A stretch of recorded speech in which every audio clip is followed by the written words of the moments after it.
Wow, you guys, I am almost at a loss for words of how phenomenal that interview just was that I did with Tanja Shaw. I cannot wait for you to hear it in just a couple of minutes. I want to introduce her. We are going on such a deep dive. I'm looking at my computer here because I took so many notes from our episode. This is going to be so valuable for you if you struggle with perfectionism, if you struggle with emotional eating, if you struggle with people pleasing, if you struggle with self sabotage, limiting beliefs, and just you feel like maybe the pendulum keeps swinging for you from like perfectionism to totally falling off the rails, and you struggle to stay consistent. This episode is going to blow your mind and give you so many amazing steps and strategies of things to think about, questions to ask yourself, ways to get curious, because we cannot heal by just beating ourselves up and trying to have this like drill sergeant mentality of just get it done and you can do better and like you should be ashamed of yourself and all the potential negative, horrible, mean thoughts that we think towards ourselves. So we're going to dive into what is self-sabotage. We're going to talk about how to become more consistent so we are can stay on track with our health goals. We're going to talk about why most health goals suck and how to actually set a goal that feels achievable for you. And we're going to talk about how to stay motivated on your journey, and just there's so many amazing topics that we are going to cover. So let me tell you about Tanja herself. Tanja is a functional health coach, kinesiologist, and weight loss coach for women who want to end the struggle with food so they can get to their happy, healthy weight without the obsession and finally feel free in their body and their life. Through functional lab testing, personalized wellness protocols, and mindset coaching, Tanja helps her clients live fitter, healthier, and more vibrant lives in midlife and beyond. And she is also the owner of the Ascend Fitness and Lifestyle, a holistic health coaching studio in BC, Canada. And she is also the host of the Fit and Vibrant You podcast that was started in 2015, actually. So I mean, I don't even want to take up any more of your time. You are going to absolutely love and get so much out of this episode with Tanja Shaw.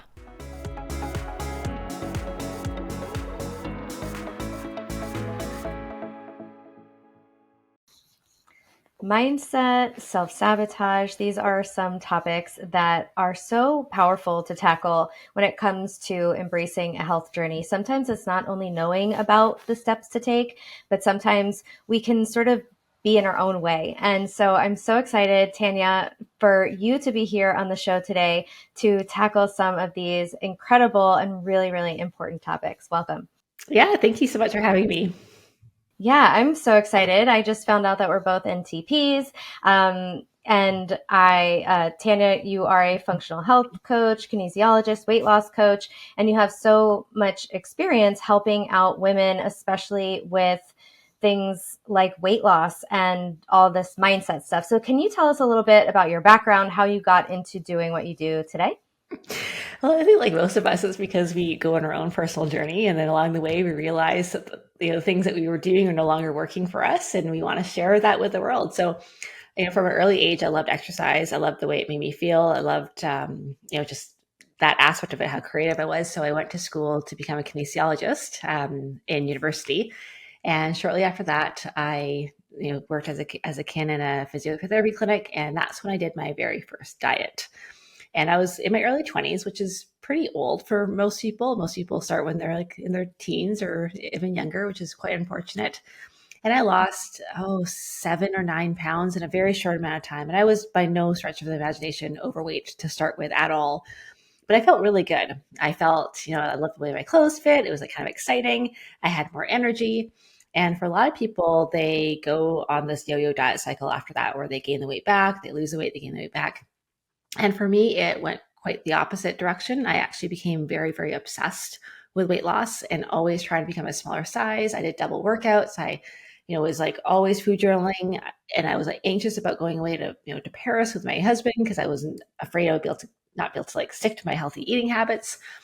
And around the same time, I also started my own personal training business, and I still have it here today. and I was coaching men and women to lose weight, become healthier. And I thought that the answer was, low carb diets and strength training workouts and HIIT workouts, and they would get results, but they really had a hard time sticking with it. And for obvious reasons. And I just realized that there's something so big missing from the health and wellness industry. Like, we have all this knowledge, all these here's the 5 things to do, and here are the health habits and all that. It's simple stuff that actually works. But why are we having such a hard time actually being consistent with it? And it was around the same time where I started to recognize that my own disordered relationship with food was something that needed to change. I remember just feeling so terrified that I would get to the end of my life and regret not fully being present and being here and living my life because I was obsessed with food and my weight and the number on the scale and how my body looked. And I just realized, like, even though for myself, I was not in that kind of yo-yo diet cycle that some people get into, it was just this, like, my life became really small because I was so worried about that all the time.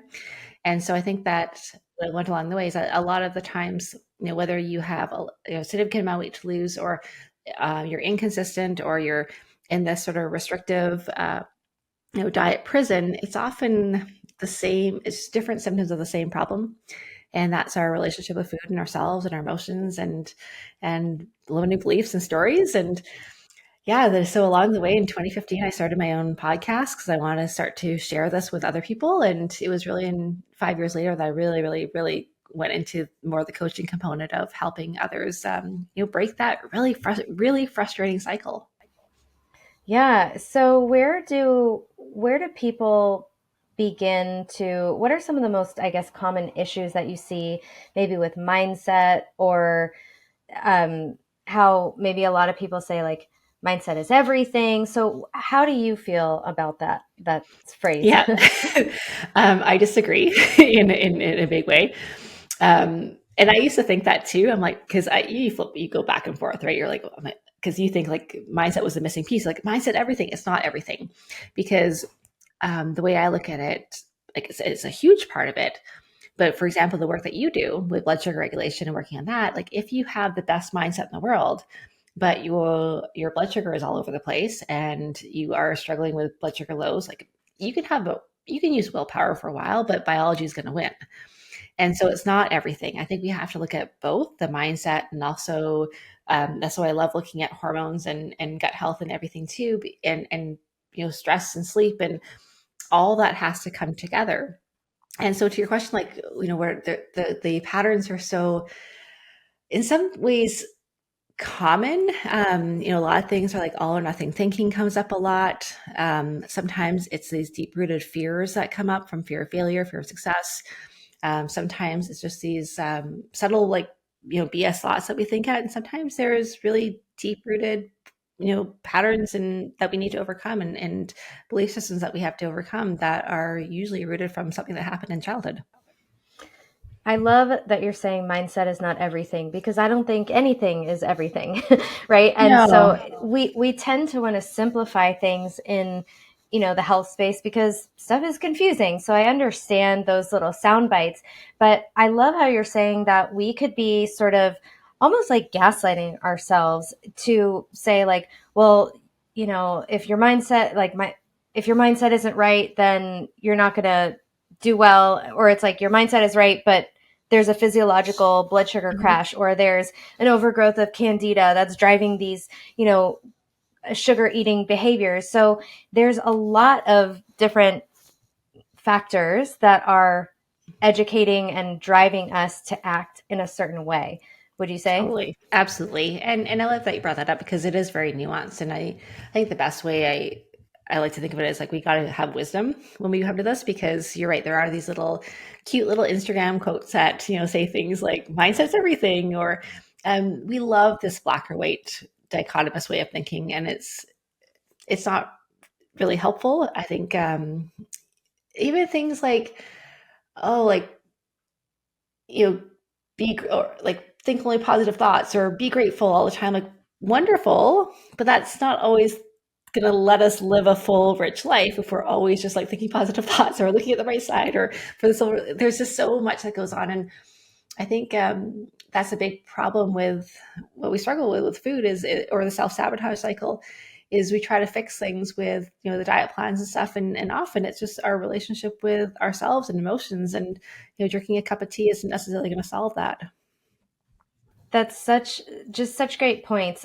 The idea that there's, a lot of us, there was this, it's like, I think it's called spiritual bypassing, right? Where we're saying Mm-hmm. like only positive thoughts only. And we're trying to think positively to get ourselves out of where we are, but that is really bypassing all of the emotions and the things coming up. So if we're trying to push away these negative emotions and negative feelings, then we're not getting the lesson that those emotions are trying to teach us. So if we're just trying to continue to focus on the positive, that's not going to work. So what do you recommend people do to get started in this type of situation? Oh, so much.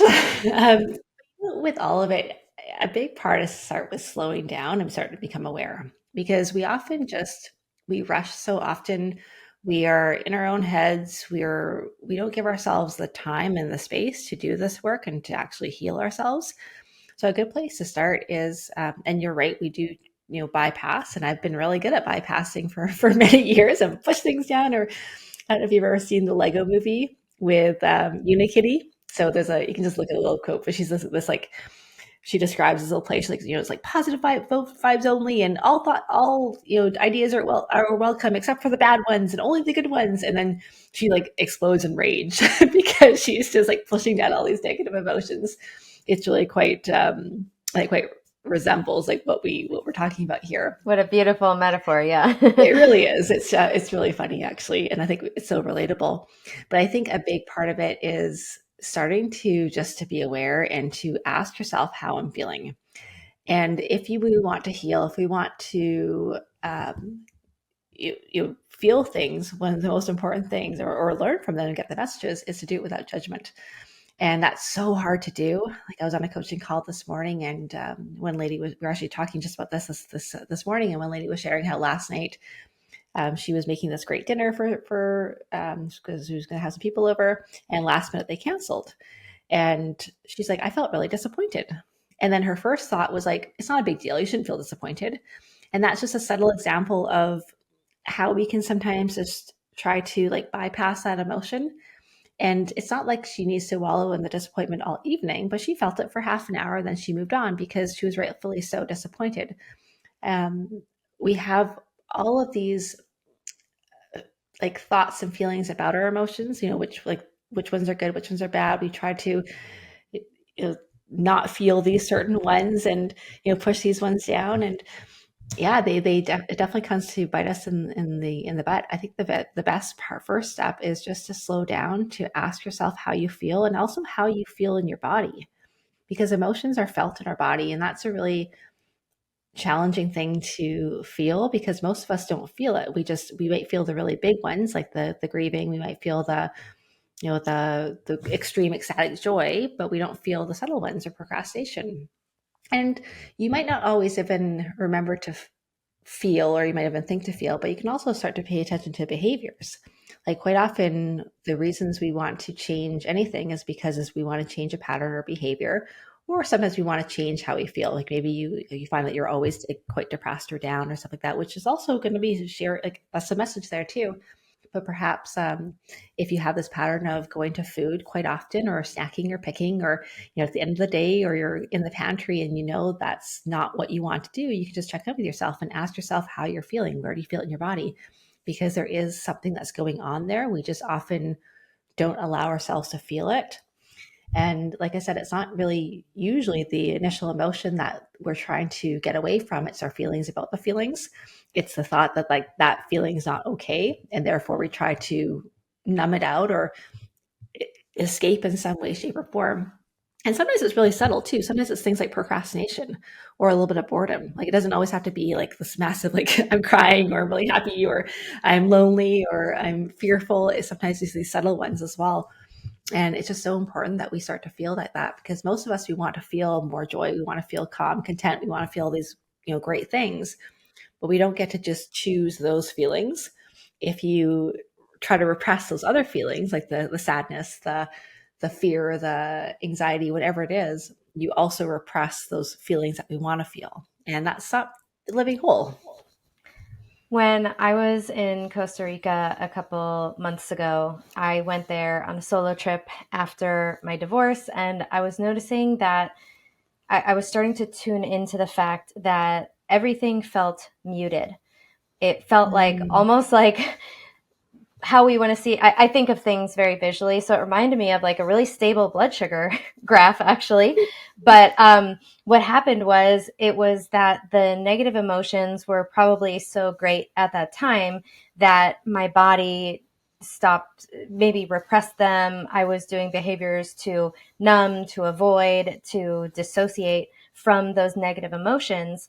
But as you mentioned, you can't specifically tune out certain emotions if you're dulling emotions in general because of these behaviors like procrastination, scrolling on our phone. And maybe we can talk about other ways. We talked about emotional eating and things. Maybe we Mm. can go into some other ways that people will tend to sort of numb out or avoid these feelings.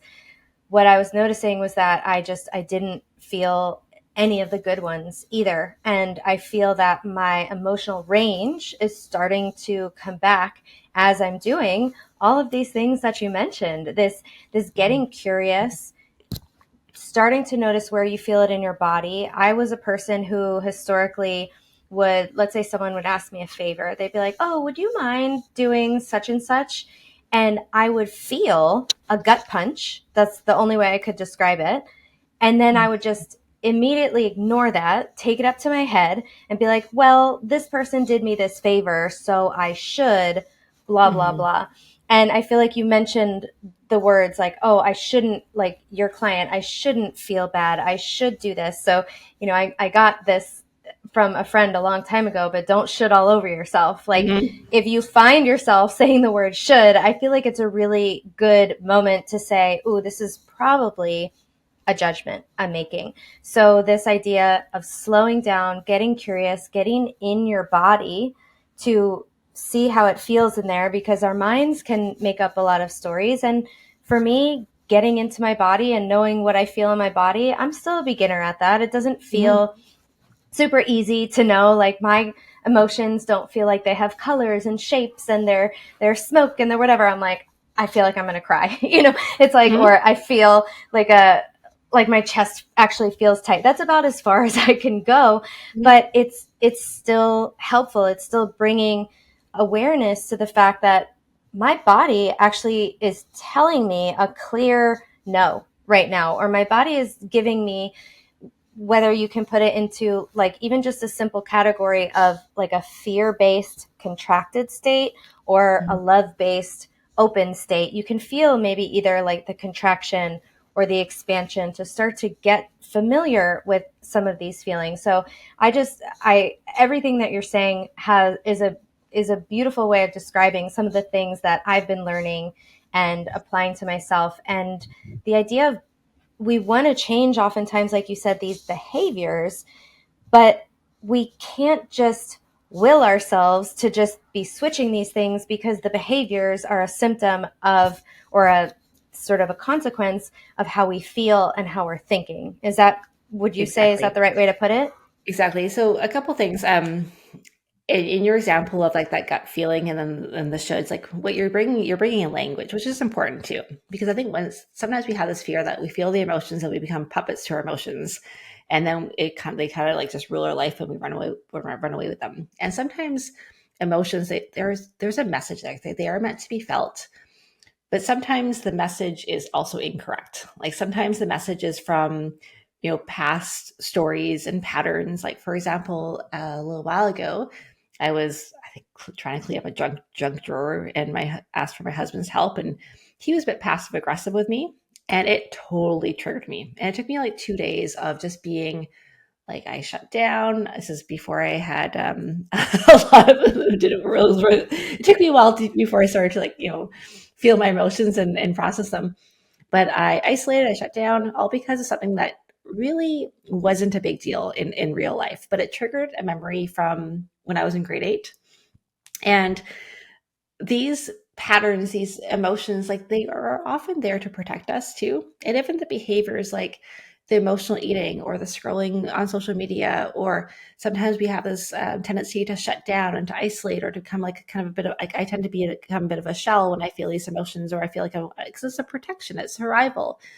And so that's such an important part about how it's so important that we have this, like we feel them without this judgment, because if we judge them all the time or say that we shouldn't feel like that, then we miss out on, what that emotion is trying to tell us or why it's doing us. Or, and for you, that gut punch is probably, yeah, like it's time for Danielle to set some boundaries and to say no, and it's okay. And maybe sometimes it is also okay to say yes, because we don't live in a world, like talk about the binary thinking, where I've heard that you hear this thing like, if it's not a heck yes, it's a hell no, or something like that. I'm like, well, sometimes we also have responsibilities. Like sometimes not everything I do in my life is like yes, and that's just the reality, that we have to become, better thinkers and have that wisdom as well. Because I love these like simple things. They get shared and they fly around on social media like nothing else, and they make great little quote cards. But in reality, they don't necessarily always work so well. I love that you're debunking these little sound bites, because it's so easy for something to get distilled into like meat kills, like, which I Yeah. obviously don't believe, but it's like that sort of soundbite gets so perpetuated, and then we start believing that, and then we start to believe that there's something wrong with us when we can't stick with whatever that little saying is, or like, oh, come on, I'm doing the affirmations, and I'm doing this, Hmm. like I should be further along than this now.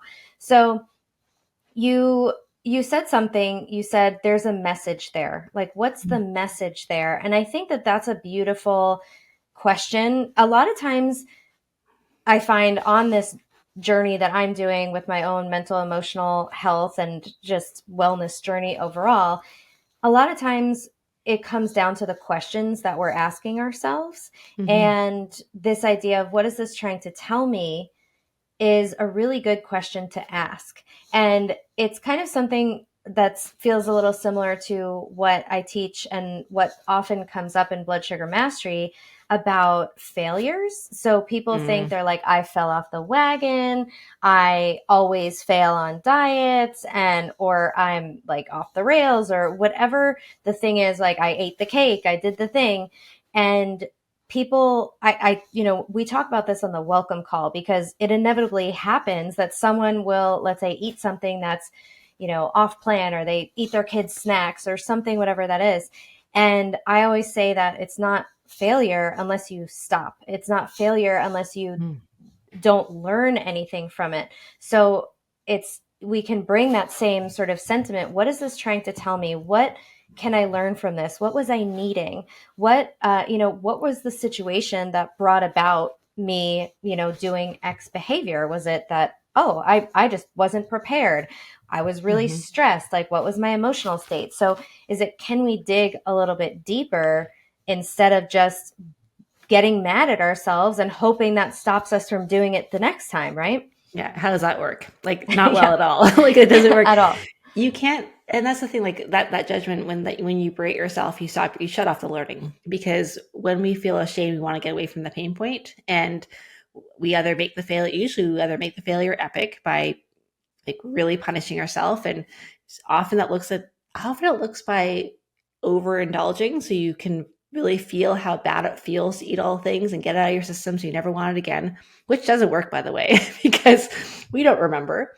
Or we swing the other way and we become like really, really restrictive again, and we just like try to like be perfect, and then that pendulum just swings back and forth over and over again. So I do think it's so important, and those questions are beautiful. Like, what's the message? One question I ask myself a lot is, what do I need right now? Because I'll find myself doing a behavior that's not helpful or doesn't really serve me. And whether it's, if I find myself like just kind of picking or like looking through the pantry for something, like, well, what do I need? Because it's probably not food if I'm not hungry, but maybe it's rest. I mean, that's a big one. I think rest is so huge. So many of us, we go to food because we need a break. Like, it's so simple. And then basically we have these like this patterning, or this like these old world patterns that I don't get a break. I need to be productive. I can get more things done. And so if we take a break and we eat, that counts as doing something.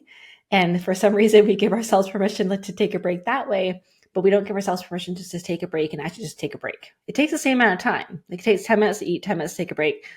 But for whatever reason in our minds, that's okay, the eating part, but the just rest is not.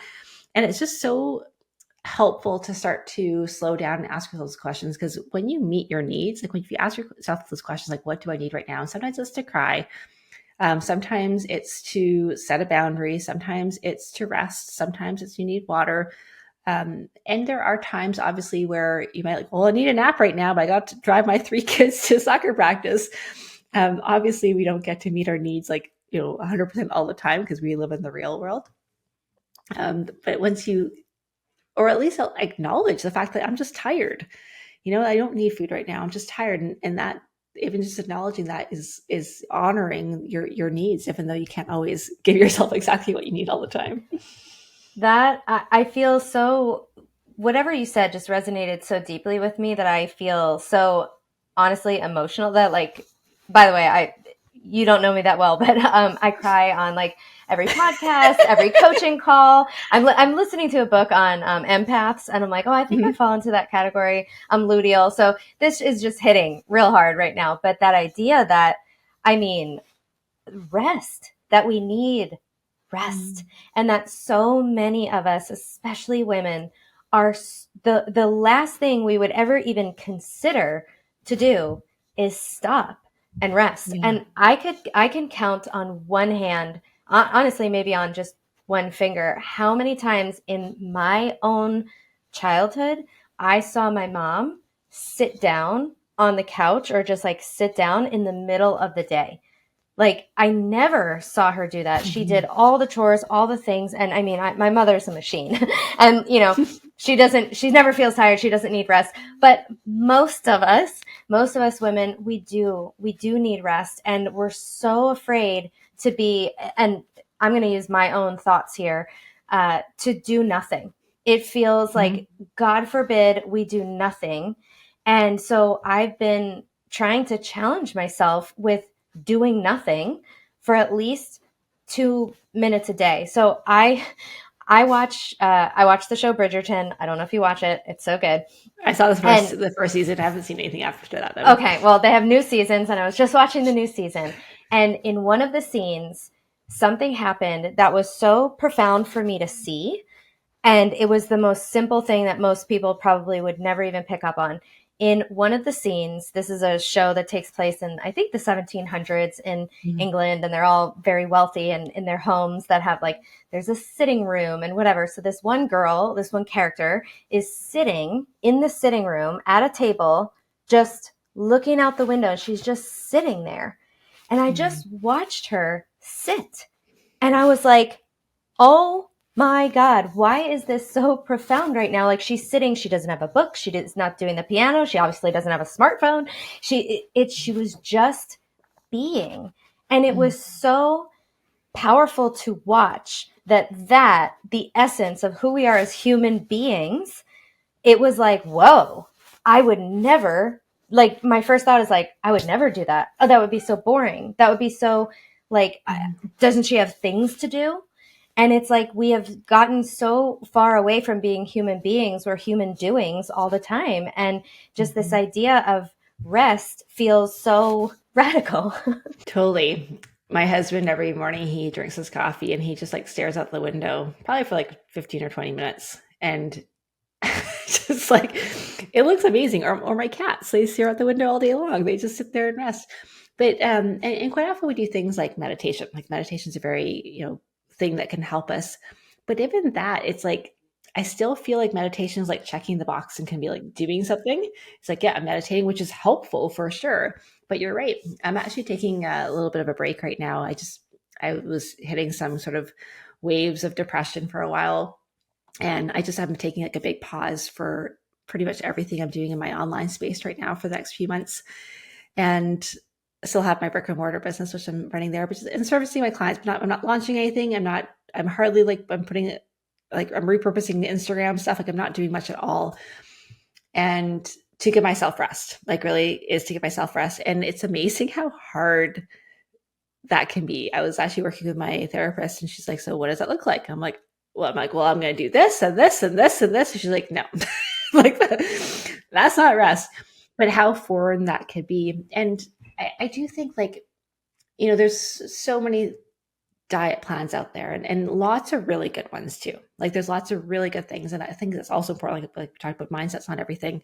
You can have the best mindset in the world, but if you're not doing the right things for your body, you're not going to feel great. You're not going to get results. And it's going to be really frustrating.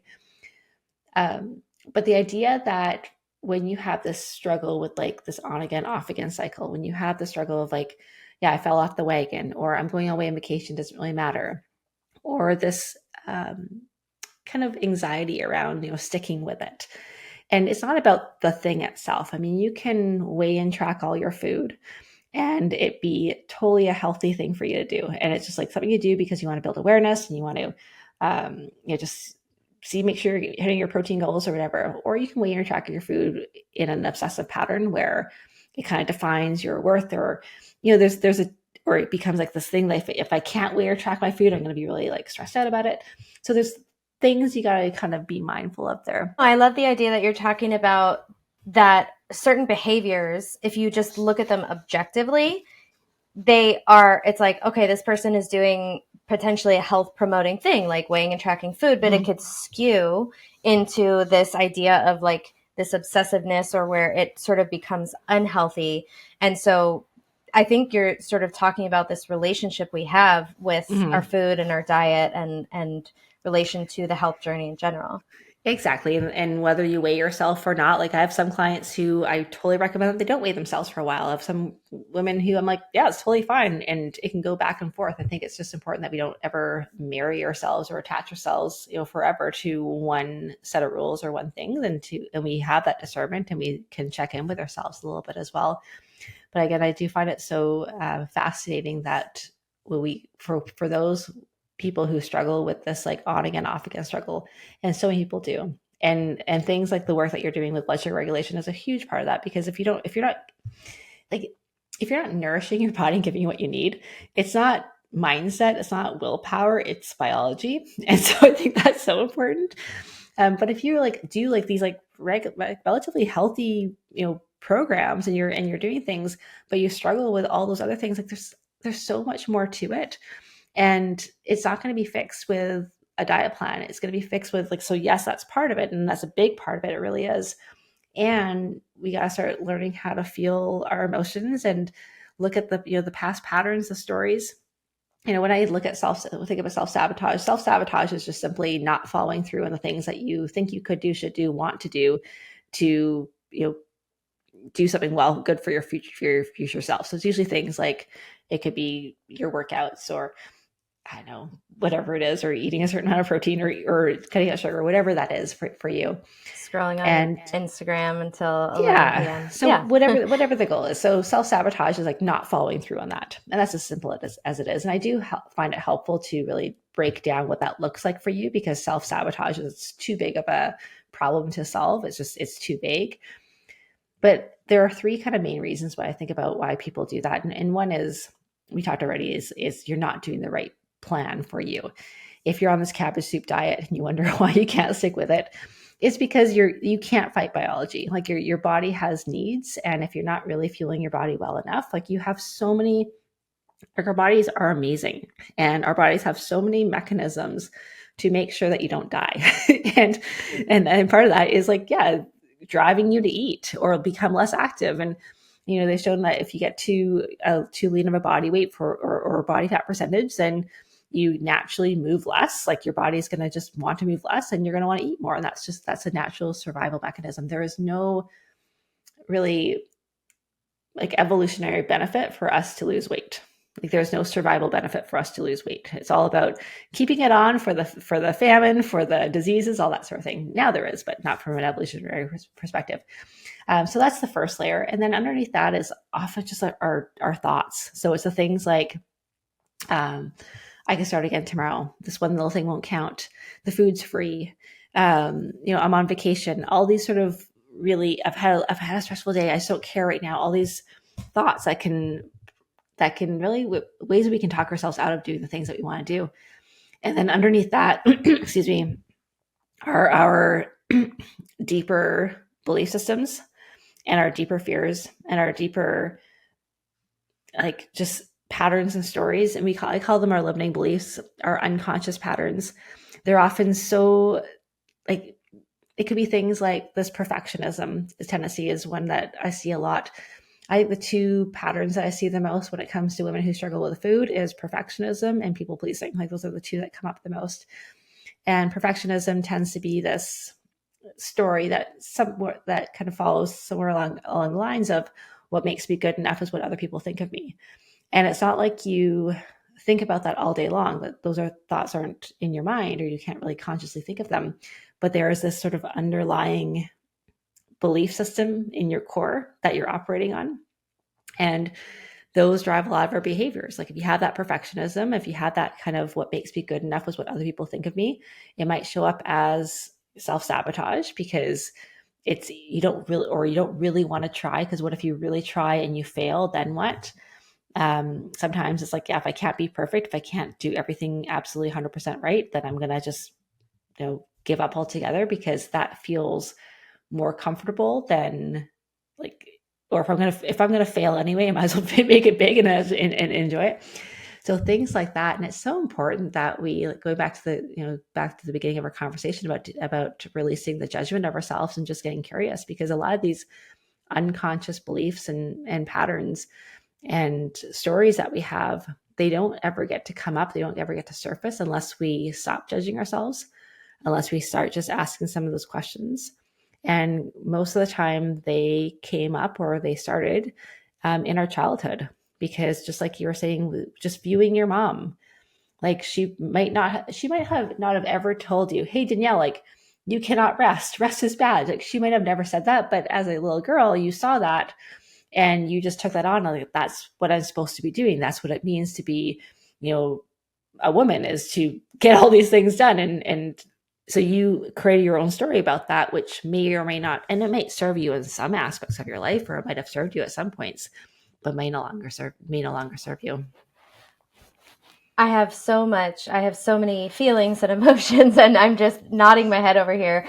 I have to sum up. I have to do one more pass about the self-sabotage stuff, because what you just said was so profound for, I think, so many people. I feel the perfectionism and people pleasing, the number two things that I am working on in myself. And I think that we're just seeing, I don't know about you, but I just feel like I keep seeing more and more memes about how, if you did this and this as a childhood, like, how does it feel to be, this people pleaser now as an adult? Mm-hmm. And it's just like, oh my gosh, yes, I am. And so I see this, it's really interesting how the people pleasing can come up in the, like, diet and health space. So I do want to sort of flesh that out a little bit more. But this idea of, when you said you don't really want to try because if you fail, then what? Like, that's powerful. Like, we don't think these things consciously, but when you say that, it's just like, ooh, that, like, there was a chord that was struck that feels like a familiar feeling in my body, that if I'm going to fail, I'm not going to go out eating chicken breast and broccoli, right? I'm going to eat the cake. I'm going to eat the ice cream. Make it epic. Yeah, exactly. But how so many of these patterns, they start in our childhood. And you talked about, I have to go back. Self-sabotage. Number one, you said not doing the right plan for you. I have to talk about people who are doing a ketogenic diet and they're like, this isn't sustainable. I keep eating the carbs. Well, one thing that's really important that, we didn't hear about in 2018 when everyone started doing keto is that ketosis was a state that we were in as humans when food was scarce. If food was around, we were going to be eating. If our ancestors walked past a berry bush, they wouldn't be like, no, I'm in keto. Like, no, no. So it is a diet that is meant to, we're using it as a therapeutic tool to maybe undo, sort of swing the pendulum the other way and undo some of the damage from overeating carbohydrates. Now we need to undereat, or now we need to maybe just do this period. It's like a hormetic stressor, just like exercise. We might want to dial up exercise because we want our body to adapt and get stronger. But ketosis and a carnivore diet, they are not meant, in my opinion, to be done for the very vast majority of people long term. So that's one area where I see people being like, I just feel like I just would do anything for a bite of a nectarine. It's like, if you find yourself in that position, your body's probably needing carbs. So just remembering that there, like, if you feel like you are just white knuckling it, chances are the plan is not right for you. And I'm so thankful that you said that. Number two, you said our thoughts, that we are these master negotiators. We're so good at negotiating with ourselves. Like, I'll just start tomorrow. I'm on vacation. This is a once in a lifetime thing, but I'd be the only one who's not doing it. Like, I mean, we could just come up with these stories and stories and stories. And then the patterns, the deep stuff that we are often not super in touch with. I'm just starting to get in touch with these things. I'm doing EMDR therapy and doing this program called the Inner Matrix. And I'm just starting to notice, oh my goodness, I live in this pattern of there's not enough time. I'm not getting anything done, and I'm beating myself up about it. And it never helps. Right. So we just can live in these emotional and thought cycles that don't get us anywhere. And we have a lot of the same ones for, like, there's maybe like a couple of top hits, and most of the time we're in those same similar top, 8 patterns over and over and over again. And it's, again, you talked right at the beginning, slowing down and getting curious. So I want to hear what you have to say. Exactly. So a couple of things. I love that you talked about keto as a therapeutic tool, because I used to also say things like, if you can't do it for the rest of your life, then it's not a good diet plan for you, which isn't true, because there is a therapeutic need for certain things. I think it's really important that we also recognize that, but have a plan. And I love that intuition in terms of, if you want a nectarine, because there's like so many rules of people like, carrots have too much sugar and stuff. I'm like, I'm pretty sure no one like became like obese because they ate too many carrots. I really don't think so. It's just like, I haven't seen it yet. But these ideas of like, I don't have enough time. I love that you brought that one up, and thank you for your transparency on that. Because like a while back, I was driving home we were skiing for the weekend or skiing for the day. And sometimes when I start work, I get this like, or when I've been away and I'm about to start work again, I get this sort of like anxiety where it's like, and I don't know what it's about. Like, there's nothing actually happening at work, but it's like also like this idea that might. And I had this thought, like, when I'm successful, then that will feel better. Or like for yourself, like, I don't have enough time. So we sometimes have this thought, like, when I'm here, then I'll feel more peace. Then I'll feel calm when I get all these things done. But the reality is, wherever you are, there you are. And unless you work on this pattern and this belief system and this thing that's coming up, and you're starting to recognize like that's not a truth, that's something that you might believe and feel as truth, because it's like when you have a nightmare and you wake up, whatever was happening in your nightmare, you feel the feeling, you feel the stress, the anxiety, the heart rate, all the things come up. And so it feels true. And same thing with these thoughts and these beliefs, unless you slow down, you start to question them, because I don't have enough time or I'm not getting enough done can feel very true for you. And then you could prove it right because you're, and the experience probably isn't very pleasant, but that becomes like just something that we're used to. And we have this sort of, it is. And you probably have this kind of thought in your mind that intellectually, is not true, but that, when I get here, I will no longer do that, or things will be different. And that's the biggest lie we can tell ourselves. I'll be happy when, but you're right. Like, it does come back to, everyone's going to have slightly different patterns. Everyone has different stories. Generally, they go back to our childhood. When we were 8 years old, we believed in Santa Claus. So if you see something, or someone's told you something on the playground or whatever, these things can really ring true. And one thing I learned from my therapist is that our nervous system doesn't have a timeline. So even though now I'm in my 40s, the stuff I felt when I was in my, when I was 8 or 10 or 12, it still feels the same. And so it's so easy to go back there.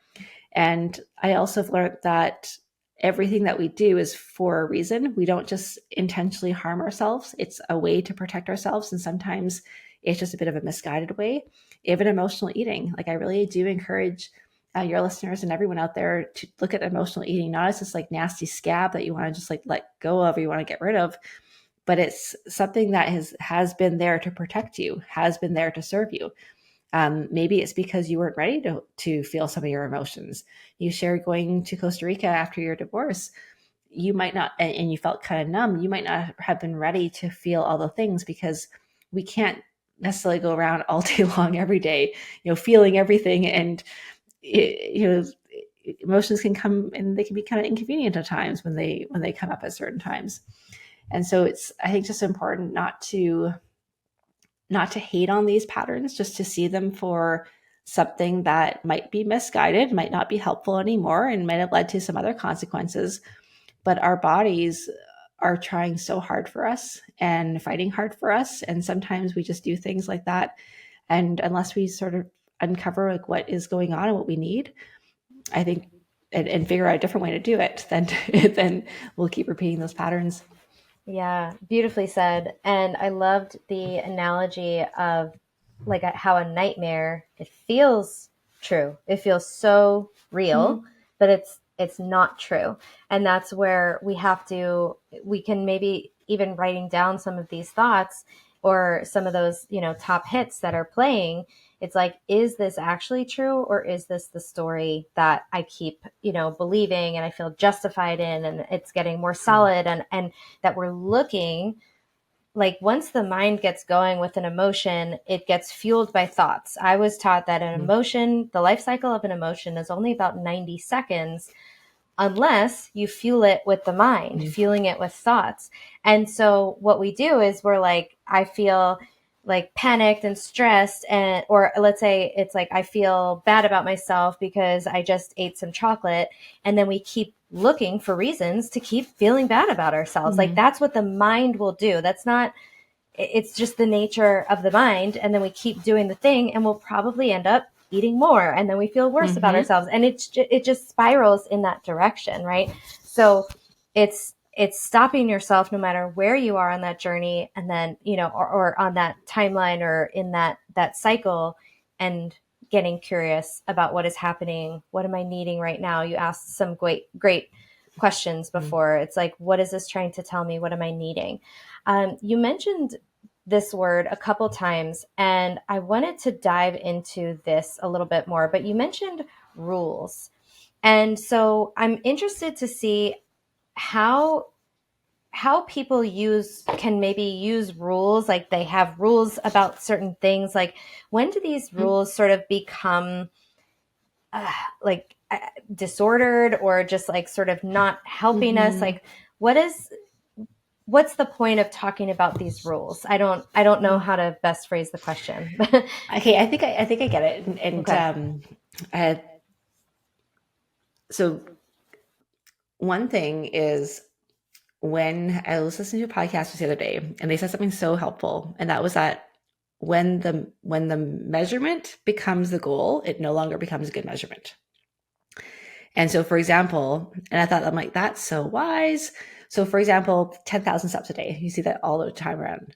10,000 steps a day might be a rule. And I don't say maybe a rule, maybe a standard or a guideline. Because what, I'm jumping around my thoughts here, but one thing that really drains a lot of energy is decision making. And that's why a lot of people too, when they first go on their first diet, or they cut out this or they cut out that, it's so easy because they don't have to make decisions. They just don't eat that. But when you have this decision, like same thing with alcohol, if you decide like, I just don't drink alcohol, it's a lot easier than saying, well, you know what? Well, tonight's kind of a special occasion. I'm going out. Maybe I can have one, not two. Like, it's a lot easier. So standards and guidelines are fantastic. I think they're really helpful. But when they become the goal, and the goal isn't you to become a healthy, fit, well-adjusted, whole being, vibrant, whatever your goal is, then it no longer becomes a good goal. And so, to the example of the 10,000 steps, that's a great kind of guideline and something to aim for. But if you are pacing up and down your hallway at midnight because you haven't got your 10,000 steps, you're missing the real goal, which is for you to be a healthy, fit, vibrant person. Same thing with your example of, and I know I'm lots of people. I'm laughing because that is my mom literally like Okay. faking out the sensor. Yeah, Yeah. go on. Go on. Yeah. Yeah. Yeah. Or to your example, if you're doing a ketogenic diet and you really want that, like you have this like a strong urge for the nectarine or whatever it is, like maybe that's where I think it's nice to have those like those guidelines, but they also are guidelines. And I think when we use our own wisdom, we can start to discern whether it is the right thing to uphold or whether we need to make adjustments. But I wish there was like a really clear cut way to know whether or not that's true, because our minds can play tricks on us. For example, if your goal is to go to the gym in the morning and then you wake up and you're like, oh, I feel tired. It's like, yeah, but you could probably still go to the gym, or do I really need a rest? Like it's really, and the best, my best guideline for that is honesty, like just true honesty. And then reflecting, having goals, reflecting on yourself, journaling, reflecting more, I think is so key to ask. So I think they're really helpful to have these things, to have these, otherwise you're making decisions all the time and that becomes just really, really hard. Yeah, that's helpful and really powerful. And I feel like you can maybe think about what you just said as how I don't know if you're familiar with Terry Cole, but she's the boundary boss. Mm-hmm. She's amazing, Mm-hmm. and she talks about. I mean, maybe I just know this from her. Maybe this is a universal thing about boundaries, but that a boundary should not be too porous or too rigid. So we're looking for a good balance of that, and I think having those boundaries and guidelines around certain foods and things, health practices that we do, having something that is where like you said, where it's gotten to the point of where it's almost unhealthy because let's say you didn't get your steps in and then you're pacing in the hall right before bed, that's not going to be good for your sleep. So you're sort of sabotaging your sleep to get this arbitrary metric, right? So Exactly. that's where it can sort of swing the other way. And like you said, that radical honesty, being honest with ourselves and just taking a look and sort of revising. Like for me, I'm gluten-free all the time, no matter what, but I'm mostly vegetable oil free, but there's a lot of restaurants you go to that it would just be so impossible to eat anything that it's just, I do the best I can when I'm out. And that's a guideline for me that would take away some stress. I think if I was too rigid with that, there would be too much stress and that would turn into the opposite of the thing. Yeah. Sometimes you bring your own food to the restaurant because yeah, without vegetable oils. exactly. So where does consistency fit with this? Because then it's like, well, if I am honestly too tired to go to the gym and then I'm sort of off track, like how do we stay consistent without perfectionism? That's a really good question. And that's a really that's like that gray area. There is we love the black and white. We love everything. I don't think consistency is what we do every single day. I think consistency is more on the long-term side of things. And I actually look at consistency. I have my little formula is consistency is clarity plus follow through. And it's super simple, but clarity means, well, what's the actual, like, what are you trying to be consistent at? A lot of times people will say, I'm not consistent, but they have no idea what they're actually trying to achieve. They say things, I'm going to eat better. I'm going to because sometimes the problem is that the goal is just too big for you, or you don't have the bandwidth to do it. Or you don't know where to begin. Or you don't know where to begin, or you don't have the tools. Like there's lots of things why you're not consistent. That may not be the fact that I'm just self-sabotaging myself. Sometimes we often talk about lack of time as being a barrier. I actually see bandwidth as being the bigger barrier, where people are just like, they have the time, because it takes no more time to not eat the carbs it is, or not drink the glass of wine, but it's that mental capacity to change that. So starting really small, making it doable, I think is huge. And I know I'm not the first person that anyone has heard that from, but I think that we overlook that quite a lot because we want to get results yesterday. And so we rather do like the intensity over consistency. And so clarity is the first part, and then follow through. And follow through, I think of it as being environment and mindset. And environment like matters a lot. If I had a bowl of M&Ms on my desk, I would eat a lot more M&Ms than if I don't have a bowl of M&Ms. And then mindset is everything that we talked about, like all those layers of mindset. Tell me And what the so follow through is again. Environment it's and what? environment plus mindset. I just break that down right there. And when I think about mindset, I also think about those deeper rooted belief systems and things like that too. But the part too about what that looks like, I think it's really, one of my clients actually taught me this. She calls it having TMX goals, and I think this really helps with consistency. So first of all, you have to make it doable and realistic. And I do think that we overshoot this a lot, and we start goals when we hit a pain point where we feel so crappy about ourselves, or we get so inspired that we have this sort of inflated like idea of what we think we can do. And it's just not, and then real life happens and we don't get to follow through. But TMX goals is your target, minimum, and extreme. And so you can say, well, my goal is to work out 4 days a week or whatever it is, but then you also have a minimum. And maybe your minimum is twice a week, or maybe it's a 10-minute workout, or maybe, so you have a bit of that guideline. But then again, you still have to have honesty, because you could somehow just like kind of slide into just doing the minimum all the time when you probably could do more. And again, I wish there was this like really like black and white way of knowing, but I find that just reflection and checking in with yourself and honesty is the best place, because sometimes we're driven to do the workout even though we shouldn't rest, because as we've already talked about, we have this idea that we can't rest, or this fear that if I miss a workout, then I'll never get back on track, or things like that.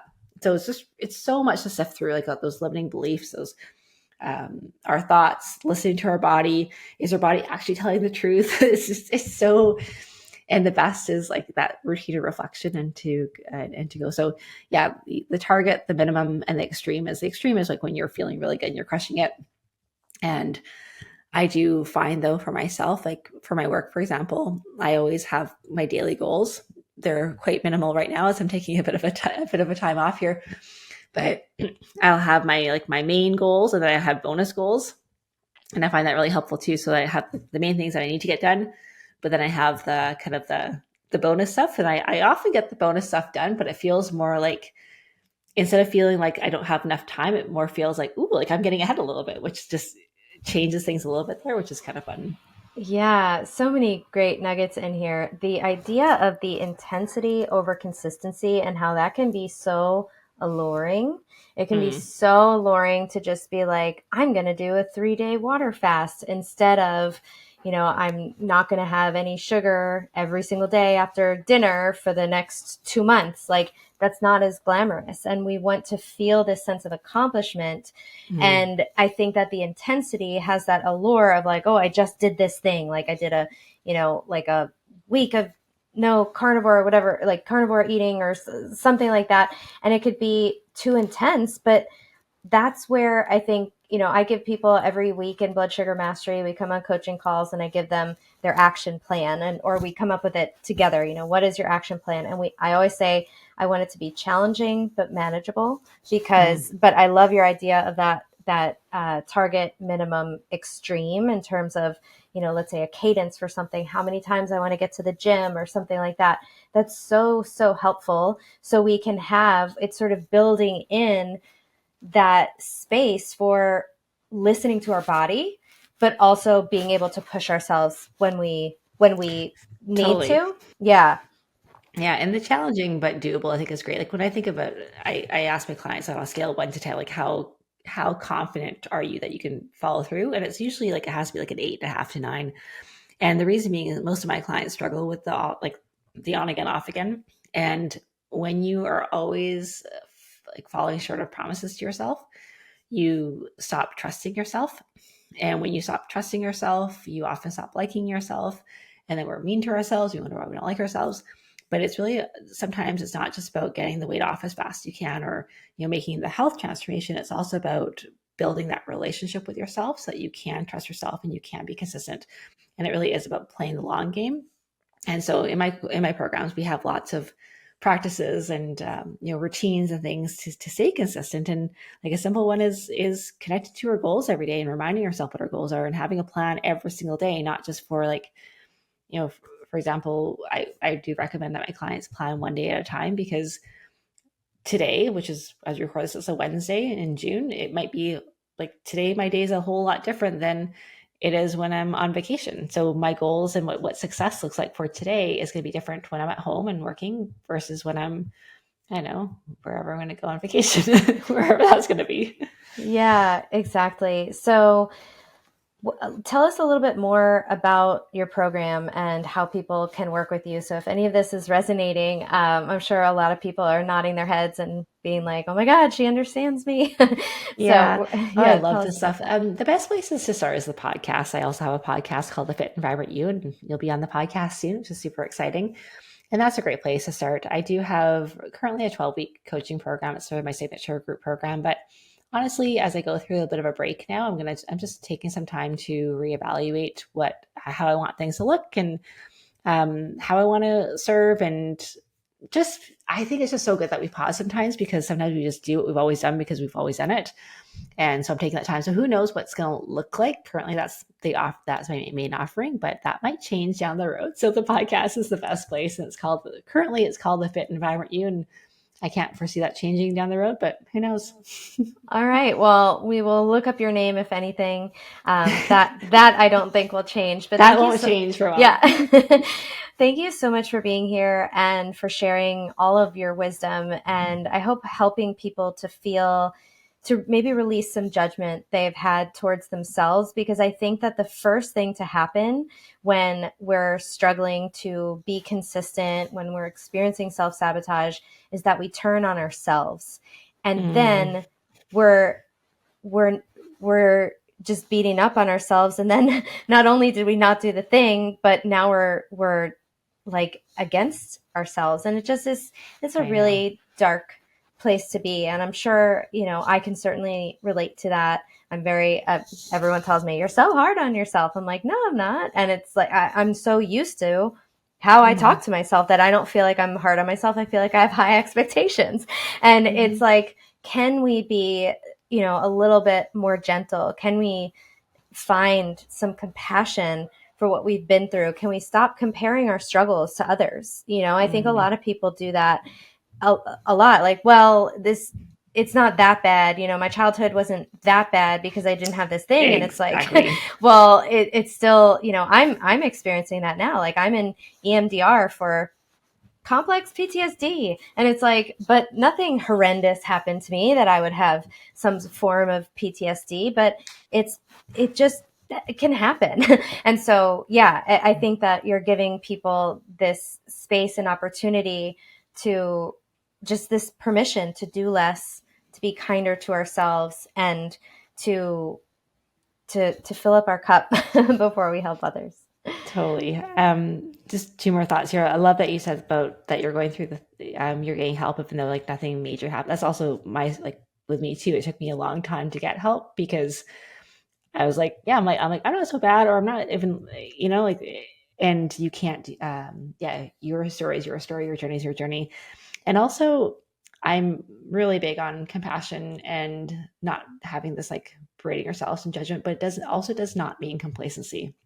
This is one of the fears of compassion, is that we're so used to beating ourselves up into action, into moving ourselves forward, like that kind of like that stick mentality versus the carrot, that we're afraid that if we stop through that, we're just going to kind of lay back and not change. And that is a possibility. Like some people could absolutely do that. Maybe you would do that for a while, but compassion does not mean complacency. When you come at it from a place of wanting better for yourself, you'll actually go do the things, but the motivation behind it, the experience of it, completely radically changes. I picture this like harsh, drill sergeant type dad, being like, you need to do this, get this done. Like, it's almost like we're being that in the back of our heads. And is that the best way for us to be talking to ourselves to get something done? So I hear what you're saying, that it doesn't mean that we're just going to be like, we're so afraid that if we get rid of that, like barking orders, like do the thing no matter what, and like being mean to ourselves, we're so afraid of if we get rid of that we're like not going to do anything. But I like the idea of that, that could be a possibility. But it sounds like with everything we've talked about, there's this there's extremes, right? There's one extreme of being like so harsh and so hard on yourself, and then there's this total complacency, you're not doing anything, but it's somewhere in the middle that we want to strive to be. You talked about Exactly. like the perfection and the falling off the rails. It's like we got to hang out in that middle. And I think it's natural to kind of bounce around. Like you're not going to be static. Like these journeys are not stagnant. They're not static. It's just like a blood sugar graph. A perfect blood sugar graph has movement.